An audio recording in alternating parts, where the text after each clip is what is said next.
Hello, welcome back to my YouTube channel. അപ്പോൾ ഇന്ന് നമ്മൾ പെരുന്നാളിൻ്റെ തലേ ദിവസത്തെ വിശേഷങ്ങളൊക്കെ ആയിട്ടാട്ടോ വന്നിട്ടുള്ളത്.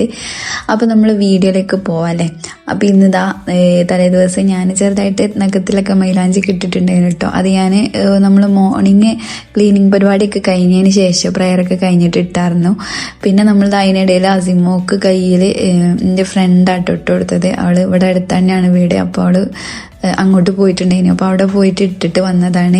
അപ്പോൾ ആളിപ്പം കുറച്ച് വലുതായപ്പോൾ ആളിങ്ങനെ ഈ മൈലാഞ്ചിയൊക്കെ ഇട്ടിട്ട് ഇരിക്കുന്നുണ്ട് കേട്ടോ. ഇതുവരേക്കും ഞാൻ അവൾക്ക് ബിഗ് ബേക്ക് ആയിട്ട് തന്നെ ഇട്ട് കൊടുത്തത്, കാരണം അത്ര പെട്ടെന്ന് കൈകി കളയും ആ ഒരു കൂട്ടത്തിലായിരുന്നു കേട്ടോ. പക്ഷെ ഇപ്പം ആൾക്ക് അതൊക്കെ ഇട്ടാലേ ചോക്കുള്ളൂ എന്നൊക്കെ ഉള്ളൊരു ധാരണ എത്തിയിട്ടുണ്ട്. പിന്നെ അനുബേബി അത് കണ്ടപ്പോൾ ഇടാൻ വേണ്ടിയിട്ട് ഭയങ്കരമായിട്ട് ഇങ്ങനെ ത്വര കാണിക്കുന്നുണ്ടേന് കേട്ടോ. പിന്നെ ഞാൻ നമ്മൾ നോമ്പ് തുറക്കാനുള്ള സംഭവങ്ങളൊക്കെ റെഡിയാക്കി വെച്ചതിന് ശേഷം നമുക്ക് നാളെ പെരുന്നാളാണോ എന്ന് കൺഫേം ആയിട്ടൊന്നുമില്ല, എന്നാലും ഞാനിങ്ങനെ ഈ ക്യാരറ്റ് വെച്ചിട്ട് ഒരു ഡിസേർട്ട് ഉണ്ടാക്കാനാണ് കരുതുന്നത്. അപ്പോൾ അതിനുള്ള ക്യാരറ്റൊക്കെ കട്ടാക്കിയൊക്കെ വെച്ചിട്ടുണ്ടായിരുന്നു കേട്ടോ. നേരത്തെ തന്നെ ബാങ്ക് കൊടുക്കണേ, മരുബാങ്കിൻ്റെ മുന്നേ തന്നെ കട്ടാക്കി വെച്ചു. പിന്നെ ഞാൻ ബാങ്കൊക്കെ കൊടുത്ത് നമുക്ക് നോമ്പൊക്കെ തുറന്നതിന് ശേഷം മാസം കണ്ട് നമുക്ക് പെരുന്നാളാണെന്ന് കൺഫേം ആയ ശേഷം കേട്ടോ ഇതിൻ്റെ പ്രിപ്പറേഷനൊക്കെ തുടങ്ങിയത്. അപ്പോൾ ഞാൻ നമ്മൾ നോമ്പ് തുറക്കേണ്ട സംഭവങ്ങളുടെ ആ ഒരു സംഭവങ്ങളെ വീഡിയോ ഒന്നും എടുത്തിട്ടുണ്ടായിരുന്നില്ല കേട്ടോ. എല്ലാം കൂടെ ആയിട്ട് വീഡിയോ ഭയങ്കര ലോങ് ഉണ്ടെന്ന് കരുതിയിട്ടേനു. അപ്പം ഞാനത് നന്നായിട്ട് മിക്സിയുടെ ജാറിലിട്ടിട്ട് നല്ലപോലെ ഇതേപോലെ ഫൈനായിട്ട് ക്രഷ് ചെയ്തെടുത്തിട്ടുണ്ട് കേട്ടോ. അപ്പം അതൊക്കെ ചെയ്ത് വന്നതിന് ശേഷം ഉമ്മയുടെ വിത്തറിൻ്റെ അരിയൊക്കെ കൊടുക്കുന്നുണ്ടായിരുന്നു. അപ്പം അതിൽ കുറച്ച് ഹെൽപ്പൊക്കെ ചെയ്ത് കൊടുത്തു. പിന്നെ ഞാൻ ഇതിൻ്റെ പ്രിപ്പറേഷൻ തുടങ്ങിയിട്ടു. അപ്പം ഞാനിത് 6 kg ഗീ വെച്ചിട്ടാണ് നമ്മളിത് ഒന്ന് കുക്കാക്കി എടുക്കുന്നത്. അപ്പം ഞാനൊരു പാൻ വെച്ചിട്ടുണ്ട്. ഇനി അതിക്ക് നമ്മൾ ഈ ഒരു ഫൈനായിട്ട് ക്രഷ് ചെയ്തെടുത്തിട്ടുള്ള ക്യാരറ്റ് നല്ല പോലെ ഇട്ടിട്ട് നമ്മൾ ലോ ഫ്ലെയിമിലിട്ടിട്ട് നല്ല കുക്ക് ചെയ്തെടുക്കണം കേട്ടോ. ആ ഒരു ക്യാരറ്റിൻ്റെ പച്ച ചുവ മാറിയിട്ട് നമുക്ക് ആ ഗീൻ്റെ ചുവ മാത്രം വരുന്ന ആ ഒരു രീതിക്ക് നമ്മളിത് കുക്ക് ചെയ്തെടുക്കാം കേട്ടോ. അപ്പം ഞാനിത് കുറേ നേരം ഏകദേശം ഒരു 3/4 മണിക്കൂറോളം തന്നെ ലോ ഫ്ലെയിമിൽ മീഡിയം ഫ്ലെയിമിലിട്ടിട്ട് കുറേ സമയം കുക്ക് ചെയ്തെടുത്തിട്ടുണ്ടായിരുന്നു കേട്ടോ. പിന്നെ ഏകദേശമൊക്കെ കുക്കായി റെഡിയായി വരുന്ന സമയത്ത് നമ്മൾ അതിലേക്ക് ആവശ്യത്തിനുള്ള ഷുഗർ ആഡ് ചെയ്ത് കൊടുക്കുക കേട്ടോ. അപ്പോൾ അത് നമുക്ക് നമ്മളെ ഇഷ്ടത്തിനനുസരിച്ച്, അതായത് ചിലർക്ക് നല്ല മധുരമുള്ളതാവും ഇഷ്ടം, ചിലർക്ക് അങ്ങനെ ലൈറ്റ് മധുരം. അപ്പം അങ്ങനെയൊക്കെ. അപ്പം ഞാൻ ഒരു ആവറേജ് ലെവലിൽ ഇട്ടിട്ടുണ്ടായിരുന്നു കേട്ടോ. പിന്നെ ഇങ്ങനെ നമുക്ക് ഈ ചട്ടിയിൽ നിന്ന് വിട്ട് കിട്ടാൻ വേണ്ടിയിട്ട് അതിനിടയിൽ ഞാൻ അതിലേക്ക് കുറച്ച് റവയും കൂടെ ആഡ് ചെയ്തിട്ടുണ്ടായിരുന്നു കേട്ടോ. അപ്പോൾ അത് റവയൊക്കെ ആഡ് ചെയ്ത് വരുമ്പോൾ നല്ലപോലെ ഇങ്ങനെ തിക്കായിട്ട് വരും. അപ്പോൾ ആ വിട്ട് വരുന്ന സമയത്ത് ഇത് കുക്കായിട്ടോ. പിന്നെ നമ്മൾ അതിൻ്റെ ഒരു ക്രീം റെഡിയാക്കി എടുക്കാൻ വേണ്ടിയിട്ട് കസ്റ്റാർഡ് പൗഡർ, വാനിലേൻ്റെ കസ്റ്റാർഡ് പൗഡറാണ് എടുത്തത്. അപ്പോൾ നമ്മൾ 4 ലിറ്റർ പാലാണ് എടുത്തിട്ടുള്ളത്. അല്ല, 2 ലിറ്റർ പാല്, അര ലിറ്ററിൻ്റെ 4 പാക്കേനു.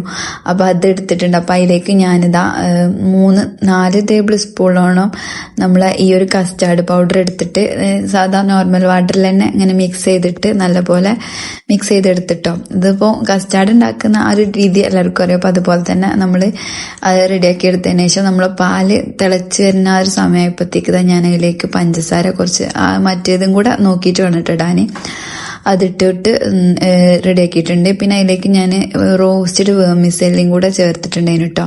പിന്നെ ഒരു 2-3 ഡ്രോപ്സ് വാനില എസൻസും കൂടി ആഡ് ആക്കിയിട്ടുണ്ട്.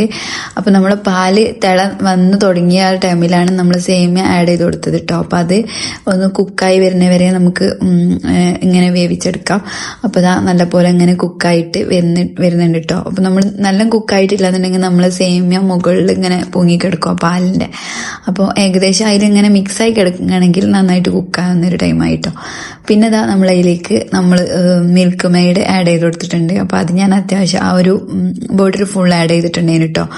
അപ്പം അത് അതിൻ്റെ ഒരു ഫ്ലേവർ നല്ലൊരു 2 പാടാവുമ്പോൾ നല്ലൊരു ടേസ്റ്റ് കിട്ടിക്കോളും പാലിൽ ആ ഒരു ഫ്ലേവർ വരുമ്പോൾ. പിന്നെ നമ്മൾ കസ്റ്റാർഡ് ആഡ് ചെയ്തിട്ടുണ്ട്. ഞാൻ ഒരു കയ്യിൽ ക്യാമറ വെച്ചിട്ടായപ്പോൾ ഫസ്റ്റ് ഒന്ന് കസ്റ്റാർഡ് കട്ട പിടിച്ചിട്ടോ. പിന്നെ ഞാൻ വിസ്കൊക്കെ വെച്ചിട്ട് റെഡിയാക്കി എടുത്തിട്ടുണ്ടേനി. പിന്നെ പിന്നെ അതവിടെ ചൂടാറാൻ വേണ്ടി മാറ്റി വെച്ചിട്ടുണ്ടായിരുന്നു കേട്ടോ. പിന്നെ ഇതാ ഇവിടുത്തെ മൂത്താപ്പാന്റെ വീട്ടിലത്തെ മക്കളൊക്കെ മൈലാഞ്ചി ഇട്ട് തരുമോ എന്ന് വെച്ചിട്ട് കുറേ സമയമായിട്ട് വരുന്നത്. അപ്പൊ പിന്നെ അത് ഇട്ട് കൊടുത്തിട്ട് ബാക്കി പരിപാടി നോക്കാൻ കരുതിയിട്ട് എനിക്ക് വലിയ സംഭവമായിട്ടൊന്നും മെഹന്തി ഇടാൻ അറിയില്ല. പക്ഷെ ഞാൻ എനിക്കറിയണ പോലൊക്കെ കുറച്ച് എന്തൊക്കെയൊക്കെ ഒപ്പിച്ചൊക്കെ വെച്ചിട്ടുണ്ടായിരുന്നു കേട്ടോ. അപ്പൊ ഇത് എടുക്കുമ്പോഴും ഒരു കയ്യിൽ ക്യാമറ ആയിട്ടോ. അപ്പൊ അതാണ് ശരിക്കും ഇങ്ങോട്ട് വരക്കാൻ കഴിയുന്നുണ്ടായിരുന്നില്ല. പിന്നെ അതൊക്കെ റെഡിയാക്കിയതിന് ശേഷം ഇതാ ഞാൻ നമ്മളെ ബേബീസിനൊക്കെ ഫുഡ് കൊടുത്ത് ഉറക്കിയതിന് ശേഷം കേട്ടോ ഈ പരിപാടിക്ക് വന്നത്. അപ്പോൾ നമ്മൾ ആദ്യം കുക്ക് ചെയ്ത് വെച്ചിട്ടുണ്ടായിരുന്ന ക്യാരറ്റിൻ്റെ ഈ ഒരു സംഭവം ഉണ്ടല്ലോ, അത് നമുക്കിങ്ങനെ കയ്യിൽ കുറച്ച് എണ്ണയൊക്കെ തൂവിയിട്ട് ഇതുപോലെ ഇങ്ങനെ ബോൾസ് ആക്കിയിട്ട് എടുക്കാം കേട്ടോ.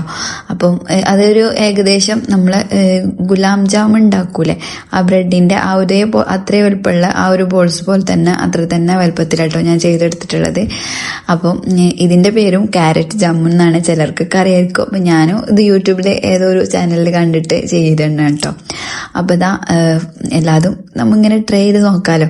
ഫസ്റ്റ് ടൈം തന്നെയാണ് കേട്ടോ ഞാനിത് ഉണ്ടാക്കിയെടുക്കുന്നത്. എന്നാലും സക്സസ് ആയതുകൊണ്ടാണ് ഞാൻ വീഡിയോ ഇടുന്നത് കേട്ടോ. പിന്നെ ഇതാ നമ്മളിതാ നാളത്തേക്കുള്ള ഉള്ളി, ഇഞ്ചി, വെളുത്തുള്ളി സംഭവങ്ങളൊക്കെ സെറ്റ് ആക്കിയിട്ടുണ്ടായിരുന്നു. അപ്പം അതിൻ്റെ അലമ്പാക്കി വെച്ചിട്ടുണ്ട് കേട്ടോ. ഒന്നാകെ കിച്ചണൊക്കെ ആകെ മൊത്തത്തിൽ വൃത്തികേടായി കിടക്കുകയാണ്. പിന്നെ അതാ നമ്മളെ കസ്റ്റാർഡിൻ്റെ സംഭവങ്ങളൊക്കെ സെറ്റായി റെഡി ആയിട്ടുണ്ട് കേട്ടോ. പിന്നെ അതിനിടയിൽ നമ്മൾ നാളത്തേക്കുള്ള ബീഫ് കുക്ക് ചെയ്തെടുക്കുകയാണ്. അപ്പം ഞാൻ അതിലേക്ക് ബീഫ് അധികമൊന്നുമില്ല കേട്ടോ. നമ്മളിവിടെ ബീഫ് അങ്ങനെ വല്ലാണ്ട് ഇഷ്ടമൊന്നുമില്ല. പിന്നെ നമ്മൾ പെരുന്നാളല്ലേ, അപ്പോൾ ആ രീതിക്ക് കുക്ക് ചെയ്തെടുക്കാണ് കേട്ടോ. അപ്പോൾ ഇതാ ഉള്ളിയും തക്കാളിയും ഇഞ്ചി വെളുത്തുള്ളി, പിന്നെ ഞാൻ ബിരിയാണിക്ക് വേണ്ടിയിട്ട് ഇതാ നമ്മൾ പച്ചമുളക് ക്രഷ് ചെയ്തെടുത്തതിന് കേട്ടോ. അപ്പോൾ അതിന് തന്നെ കുറച്ച് ഇതിക്ക് ആഡ് ചെയ്തു. പിന്നെ നമ്മൾ പൗഡേഴ്സൊക്കെ ആഡ് ചെയ്തിട്ട് നല്ലപോലെ കുഴച്ചെടുത്തിട്ടുണ്ട്. നല്ല കൈ വെച്ചിട്ട് തന്നെ കേട്ടോ കുഴച്ചെടുത്തത്. എന്നിട്ട് ആവശ്യത്തിനുള്ള വെള്ളം വെച്ചിട്ട് അതവിടെ കുക്ക് ചെയ്യാൻ വെച്ചിട്ടുണ്ട് കേട്ടോ. പിന്നെ നമ്മൾ ഈ ക്യാരറ്റ് ജാമുന് ഏകദേശം സെറ്റായി, ചൂടാക്കാറി നല്ലപോലെ സെറ്റായിട്ടുണ്ട്. അപ്പം ഞാൻ അതിലേക്ക് നമ്മൾ ക്യാരറ്റിൻ്റെ ആ സംഭവമൊക്കെ ഇട്ട് കൊടുത്തിട്ടുണ്ടോ. ഇനിയിപ്പോൾ ഇതിലേക്ക് നട്ട്സ് ആഡ് ചെയ്യാനുണ്ട്. അത് ഞാൻ വിചാരിച്ചു ഇത് നമ്മൾ സെർവ് ചെയ്യുന്ന സമയത്ത് അതിന് മുകളിൽ ഇങ്ങനെ ഇട്ട് കൊടുക്കാമെന്ന് കരുതിട്ടോ. അപ്പോൾ ഇത് ഏകദേശം സെറ്റാക്കി നമ്മളിത് ഫ്രിഡ്ജിലേക്ക് മാറ്റി വെച്ചിട്ടുണ്ട് കേട്ടോ. പിന്നെ ഇതാ നമ്മൾ ചിക്കനൊക്കെ നല്ലപോലെ മാഗ്നേറ്റ് ചെയ്ത് വെച്ചിട്ടുണ്ട്. അപ്പോൾ ആ പരിപാടിയൊക്കെ കഴിഞ്ഞ് പിന്നെ ഞാൻ നമ്മൾ ബിരിയാണീൻ്റെ മസാല കൂടെ സെറ്റാക്കിയിട്ടുണ്ടായിരുന്നു കേട്ടോ. ഈ ഒരു സമയമായപ്പോഴത്തേക്ക് ഏകദേശം 1 മണി 2 മണിയൊക്കെ ആവാനായിട്ടുണ്ടായിരുന്നു. കാരണം ബേബീസൊക്കെ ഉറങ്ങിയതിന് ശേഷമാണ് ഞാനിതൊക്കെ ചെയ്തെടുത്തത് കേട്ടോ. പിന്നെ കരുതി ഇവിടെ എന്ന് പറഞ്ഞാൽ പെരുന്നാളിൻ്റെ അന്നത്തെ ദിവസം പള്ളി ഇവിടെ അടുത്തായതുകൊണ്ട് ഉമ്മാൻ്റെ ആങ്ങളാര് അതേപോലെ അവരെ മക്കള് പേരക്കുട്ടികളൊക്കെ ഫസ്റ്റ് തന്നെ ഉമ്മാൻ്റെ അടുത്തേക്കായിട്ട് വരും. ഉമ്മയാണ് ഉമ്മാൻ്റെ വീട്ടിലെ മൂത്ത പെങ്ങള്. അപ്പം അമ്മേൻ്റെ അടുത്തേക്കാണ് എല്ലാവരും ഫസ്റ്റ് തന്നെ വരിക. അപ്പം നമ്മൾ ആ ഒരു സമയമാകുമ്പോഴത്തേക്ക് ഇവിടെ ഫ്രീ ആയിട്ട് നിൽക്കണം, എന്നാലേ നമുക്ക് അവരെ വെൽക്കം ചെയ്യാനൊക്കെ പറ്റുള്ളൂ അല്ലേ. അപ്പം ഞാൻ ക്ലീനിങ്ങൊക്കെ ഏകദേശം തീർത്ത് വെക്കുന്നു. അപ്പോൾ ആ ഒരു സമയമായപ്പോൾ ഇതാ കുഞ്ഞുട്ടിയൊക്കെ വരുന്നില്ല എന്നൊക്കെ പറഞ്ഞിരുന്നു. പക്ഷെ ആളെത്തിയിട്ടുണ്ട് കേട്ടോ. അപ്പോൾ കുഞ്ഞുട്ടിയൊക്കെ വന്ന് അപ്പം അസിമോള് ഉറങ്ങിയിട്ടില്ലേനു കേട്ടോ. ആള് പെരുന്നാളിൻ്റെ ആ ഒരു ഇൻട്രസ്റ്റിലാണ്. അപ്പോൾ കുഞ്ഞുട്ടിയാക്കാൻ്റെ കൂടെ കുറച്ച് സമയം ആളങ്ങനെ ഇരുന്ന് പിന്നെ ഞാൻ എൻ്റെ ക്ലീനിങ് പരിപാടിയും ഒക്കെ കഴിഞ്ഞ് വീടൊക്കെ ഒന്ന് വൃത്തിയാക്കി നീറ്റാക്കി ഇട്ടതിന് ശേഷം ഉറങ്ങിയത്. അപ്പോൾ ഞാൻ ഇന്നത്തെ വീഡിയോയിൽ ഇത്രയൊക്കെയാണ് ഇൻക്ലൂഡ് ആക്കിയിട്ടുള്ളത്. അപ്പം നമുക്ക് നാളത്തെ വിശേഷങ്ങൾ പുതിയ വീഡിയോ ആയിട്ട് നാളെ കാണാം കേട്ടോ. അപ്പോൾ ഓക്കെ, ബൈ, ടാറ്റാ, അസ്സലാമു അലൈക്കും, ടേക്ക് കെയർ. അപ്പം എല്ലാവർക്കും നമ്മളെ വക ഈദ് മുബാറക്. ഓക്കെ.